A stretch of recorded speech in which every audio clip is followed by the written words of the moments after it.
Hi, I am Dr. Lisa Lacon, and welcome to Urban Twos for Change. I am so excited about tonight's topic, but before we get into the nitty gritty, I need you to like the video, share, and subscribe to this channel because the information that we're going to produce is very important and you just can't keep this information to yourself. So, also, before we begin, I have some questions that I need to answer for tonight. So here they are. The first question is, are you going to go live? Yes. And it's going to be called Urban Suites. And it's going to be right on this platform, Urban Twos for Change channel, but it's going to be live Fridays, 5 p.m. Eastern Standard Time. Fridays, 5 p.m. Eastern Standard Time. But I do have some rules. Some of my rules are, number one, we can respectfully disagree, okay? And what does that mean? That means no profanity, no name calling, and also when you type your comments in, please don't use all caps. I think that's kind of rude. So yes, Urban Suites right here live, okay, on the Urban Twos for Change YouTube channel. Next question. Are you going to have guests on the show? Absolutely. I'm actually booking guests right now for the show. It's going to be on the podcast, which will be launched in May, because May is what?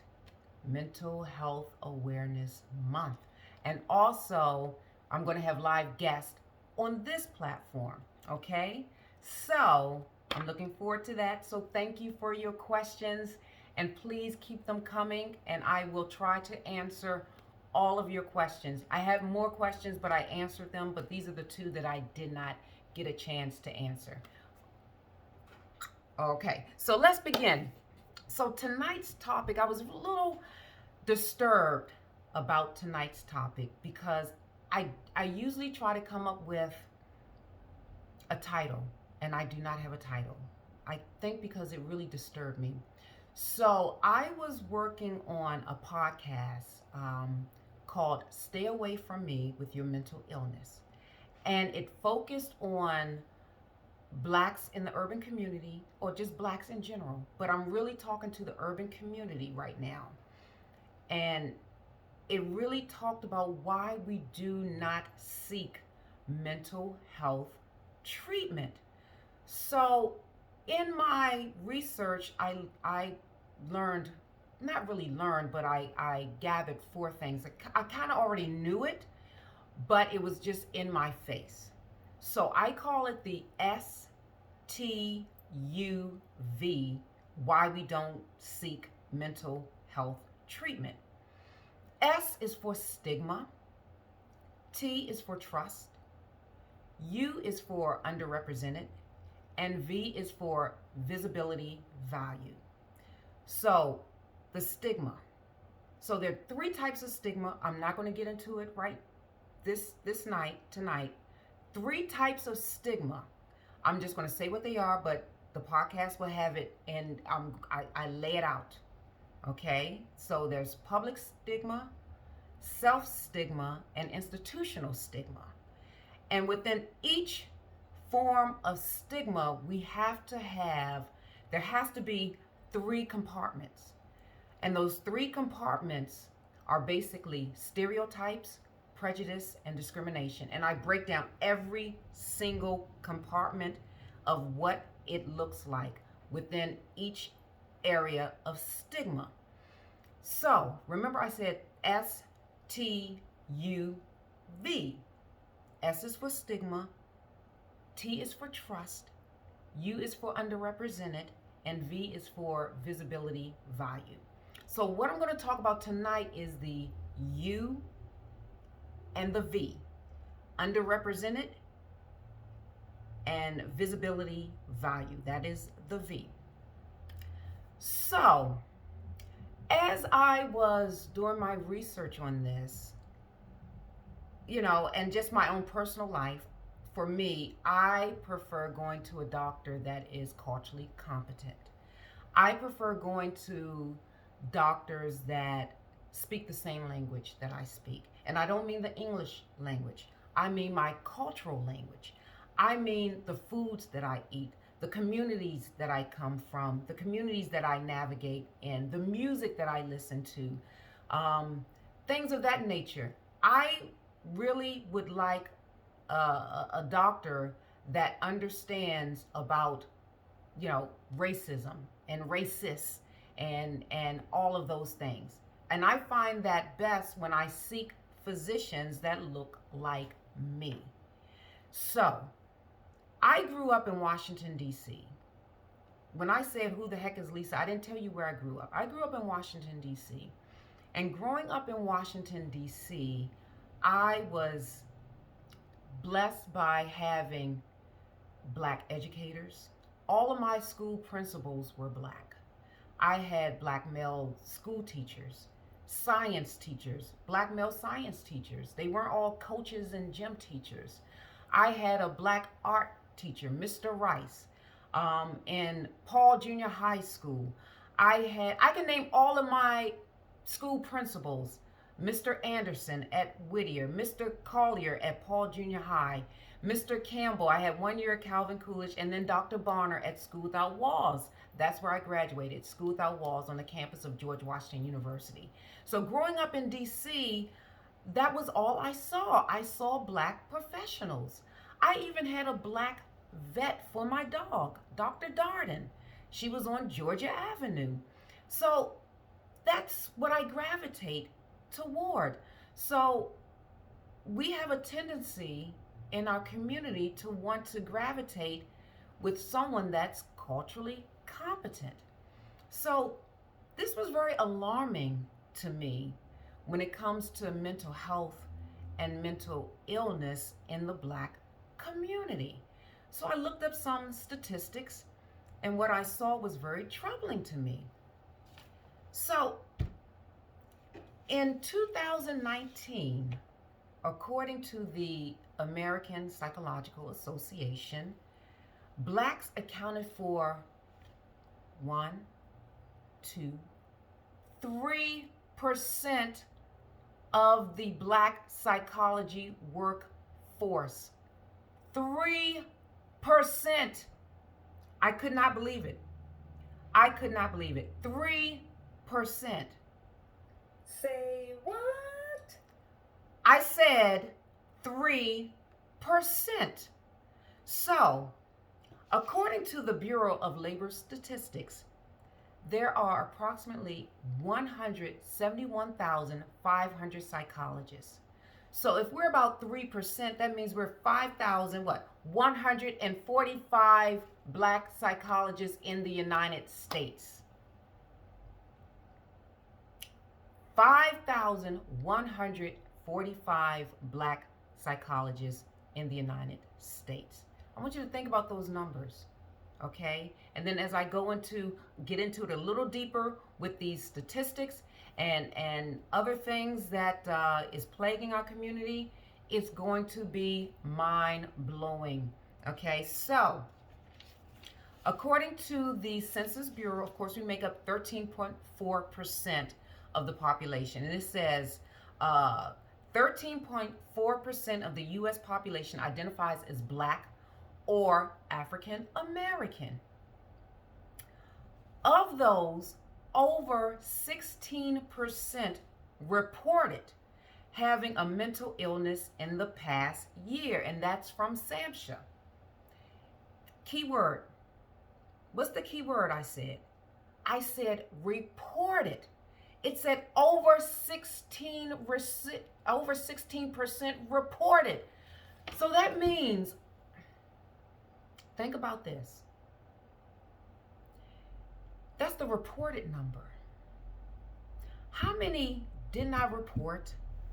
How many of the blacks and African Americans have not been diagnosed to get the reporting in? So of that 16%, that's over 7 million people. over 7 million blacks and African Americans, okay, reported. That's reported.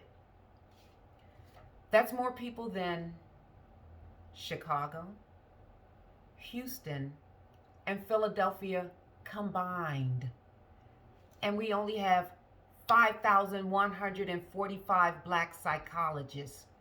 Now, out of the 5,145 black psychologists, you have to ask yourself, well, how many are good?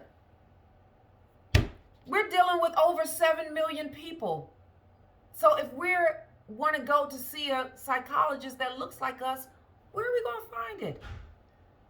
5,145,000. I'm not making this up.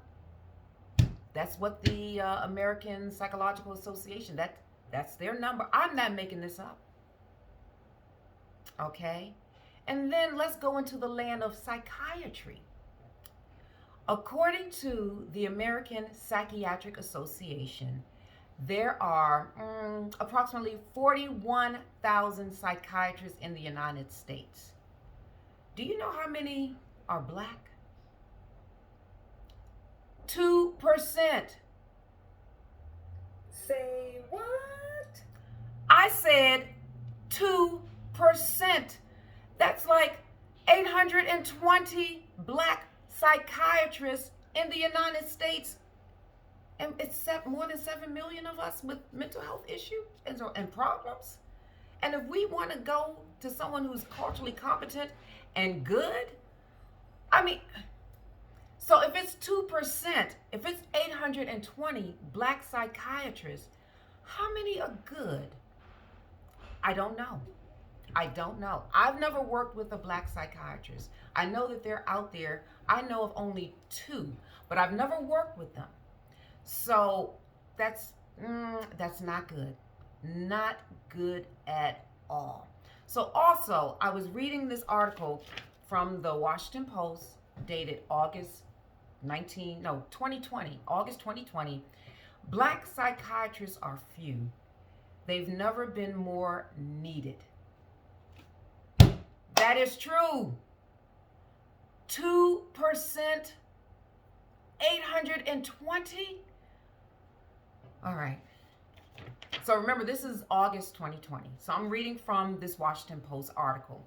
It says, within just 1 week in June, following the police killing of George Floyd in Minneapolis, anxiety and depression among African Americans shot to higher rates than experienced by any other racial or ethnic group, according to an emergency weekly survey of the U.S. households by the Census Bureau. And we're only working with 820? And again, how many are good out of the 820? So you're talking about underrepresented? Is there a word beyond underrepresented? Like 820? All right, so the article talks about Dr. William Lawson. He's a MD, PhD, and he's 74, and he had to come out of semi-retirement to deal with our issues. This 74-year-old doctor had to come out of semi-retirement to help our community deal with our issues. He's 74. Oh my God. I don't believe it. I could not believe it. I could not believe it. This 74-year-old doctor, in the midst of a pandemic, had to come out of semi-retirement to deal with the issues in the Black and African American community. Oh, that's, all right, and let me go on. I'm going to give you some other statistics. Listen to this. These are mental health issues that we have in our community. Women are heads of household in roughly 30% of Black and African American homes, compared to 9% of white homes, and that's according to the American Psychiatric Association. Now you have to think, why is that statistic with the American Psychiatric Association? We're doing something wrong in our community.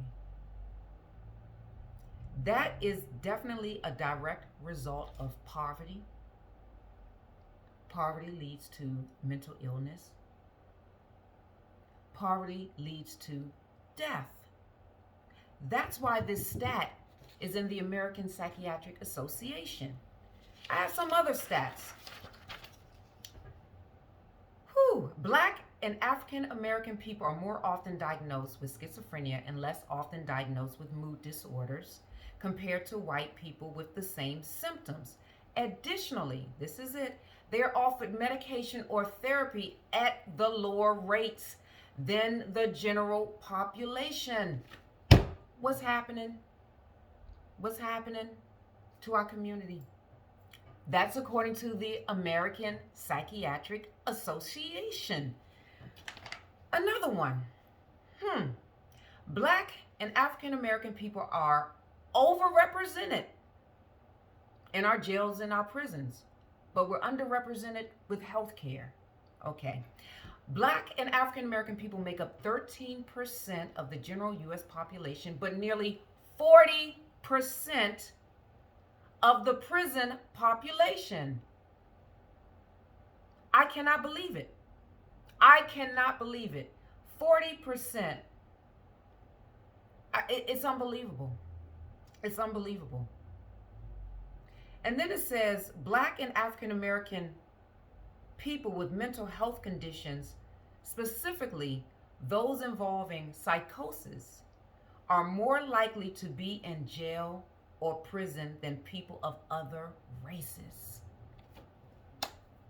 Well, you know what? We only have 820 psychiatrists and 5,145 psychologists.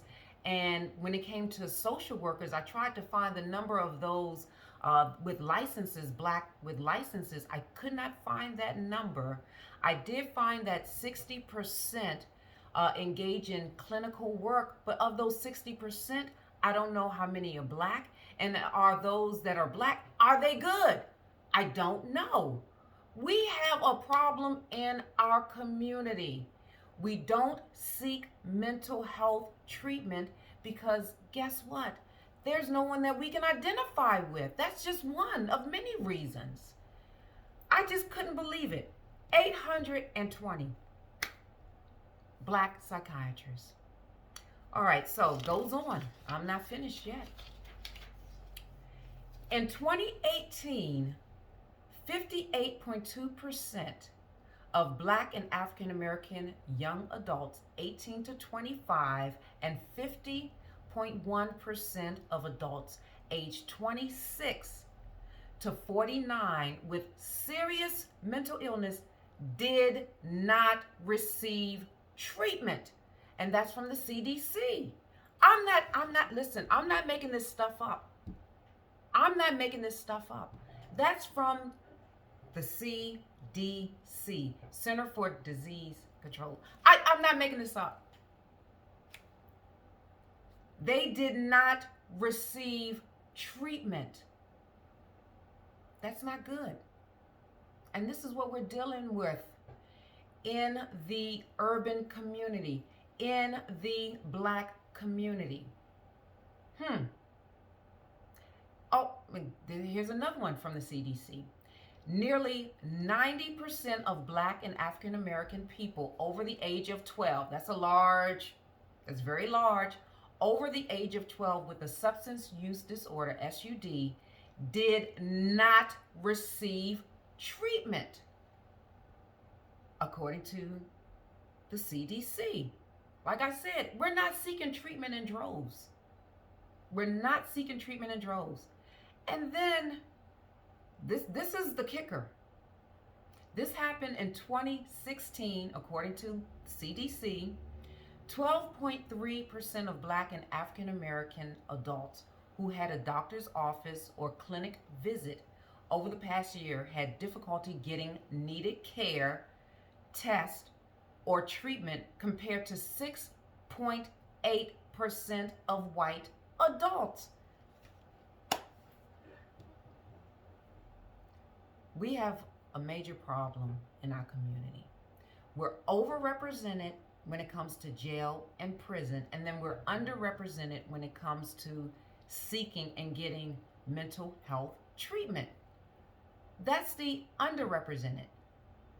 The V is the visibility value. So, why would you seek treatment if you believe it may not work? You may not believe it works because you may not see it working. I mean, who really talks about going to see their therapist? I mean, does this conversation ever happen? Oh, Cindy, guess what happened last week? I met my therapist and we had a wonderful time. We talked about my childhood trauma, my sexual molestation, and it was just glorious. I loved it. I love going to see my therapist. I don't think many of us do that, if any at all do that. So, how do we make it valuable to the community? These are the questions that I have. I don't have the answers. I don't have all the answers, but these are two of the questions that I have. How do we make it visible and valued? And I'm talking about therapy on a large scale. Is it really working in the community on a large scale? With only 820 psychiatrists, 5,145 black psychologists? I don't know. And I could not find the number of black LCSWs. Somebody help me out. I don't know. I'll dig a little further. I'll dig a little more. But I could not find that number. And then you have to ask yourself, out of that number, how many are good? Right? Because I don't know. I've never worked with a black psychiatrist. Like I said, I know of only two, and I've never worked with them personally. So, what I try to do is try to give some tips because I try to give a solution. This is a huge problem that we have in our community. But one solution that I do have is, in order for us to embrace our mental health issues, is education. And we have to educate our young children at a young age, talking about mental health issues, the importance of mental health. We really do, especially in the urban community. I'm going to come on here with some books that are geared towards children that specifically talk about mental health issues because it's very important. We have to start having this dialogue with children at an early age in order for them to understand the signs, the symptoms, what to look for within themselves, and things of that nature. Number two, we definitely need more black psychologists. We need more black psychiatrists. We have a whole lot of black social workers, but I don't know if a lot of them are engaged in clinical therapy work. I'm not certain about that. According to George Washington University, 20%, 22% are active social workers that are black. But out of that 22%, I'm not really certain how many engage in clinical therapy work. So I need to, again, look for those numbers. So we need to come up with strategies and things to really increase the number of black psychiatrists, black psychologists. And something that I wasn't going to say this, but in this article, it mentions the Black Psychiatrists of America. Now, the Black Psychiatrists of America, they're located in D.C., and from what I gather, they're located on the campus where I went to high school, George Washington University, in that area of D.C.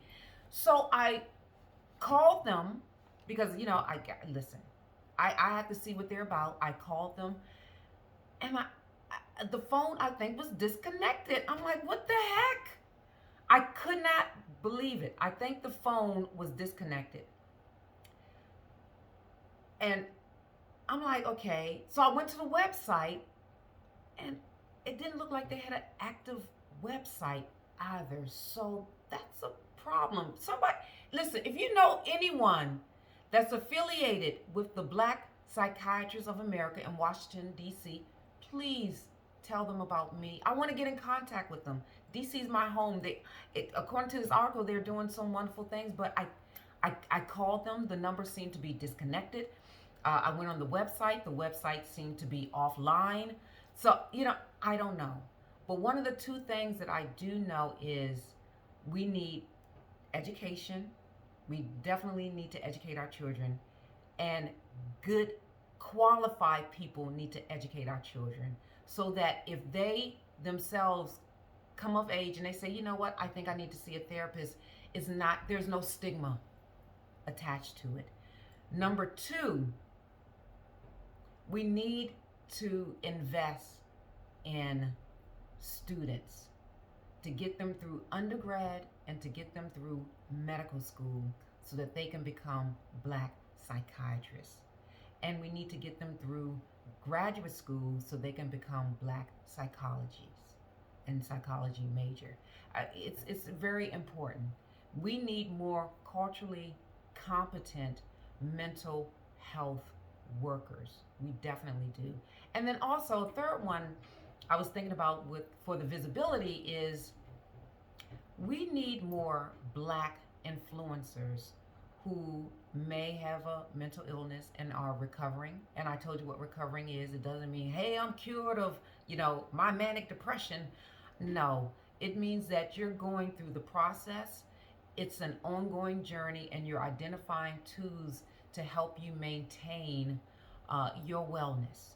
We need more Black influencers to step up and step out to say, listen, I have this condition, but guess what? This is what I'm doing to maintain my wellness. If I can do it, you can do it too. So those are the three things. Now, in the podcast, I list 6. I'm not going to go over the whole thing tonight, but hopefully you will tune in to the podcast coming in May. And then next week, I'm going to do a live in my urban suites. I can't wait. And then also, I'm just very excited. I'm very excited. So please like, share, subscribe to this channel. And remember, I always have to say this, and I haven't been saying this, but I'm going to start saying this right now. Remember, temples cannot be built without tools. They cannot. A temple cannot be built without tools. And your body is a tool. So what's in your toolbox? So remember these stats that I said tonight. There are only 5,145,000 Black psychologists. There are only 820 Black psychiatrists. Out of those numbers, I don't know how many are good or not. We need help. We need help, and this is why this platform exists. This is why Urban Tools for Change exists, because I'm doing my part, and I need you to do your part, all right? So remember, what's in your toolbox? Now, next week I'm going live. What time did I say? 5 o'clock Eastern Standard Time, Friday. It's going to be very interesting. We're going to have a great time. We're going to laugh a lot. We're going to learn a lot. We're going to grow a lot, and we're going to change a lot. I'm going to change just as much as you. I'm doing it every week. So enjoy. Have a wonderful evening. Have a wonderful weekend. Bye. Until next time.